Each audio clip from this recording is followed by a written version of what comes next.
zéro limite. Vérité intégrale, humour total, le podcast de développement personnel comme vous ne l'avez jamais vu. L'argent comme énergie sexuelle. Ce que votre compte en banque dit de votre rapport au plaisir. Ah, l'argent. Le dernier tabou des gens qui se croient spirituels. On vous explique que l'abondance est un état d'esprit, mais dès qu'il s'agit de demander 500 € pour une prestation, on bafouille comme un adolescent devant son premier porno.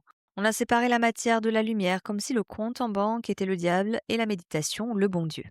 En réalité, votre rapport à l'argent est le copier-coller exact de votre rapport au plaisir et au corps. Si vous avez peur de manquer, c'est que vous avez peur de jouir. La retenue financière, c'est souvent une frigidité énergétique.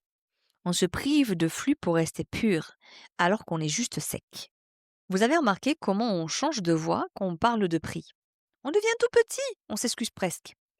Alors, ça fera, si ça vous va bien sûr, peut-être 80 €? Pourquoi vous demandez la permission d'être payé? On dirait que vous avez honte de circuler dans la matière. Et quand vous recevez de l'argent, vous dépêchez de le dépenser ou de le cacher comme si vous aviez un truc sale entre les mains. L'argent, c'est du plaisir en controverse. Si vous ne savez pas le laisser circuler avec joie, c'est que vous ne savez pas recevoir la vie. C'est le même blocage que pour un orgasme.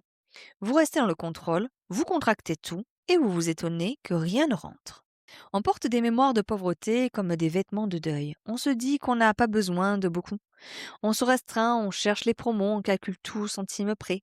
On croit qu'on est dans la gestion alors qu'on est dans la peur. On refuse d'investir sur soi parce que on ne se sent pas valable. On bloque la circulation de l'abondance parce qu'on a peur de ce que cet argent ferait de nous. On préfère rester petit mais intègre plutôt que de grand et puissant, comme si l'un empêchait l'autre.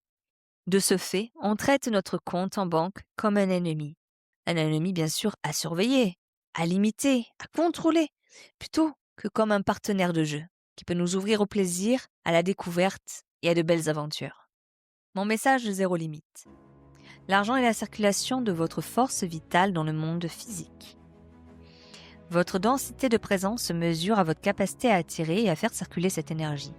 Cessez de moraliser le profit. Un maître souverain jouit de la matière autant que de l'esprit.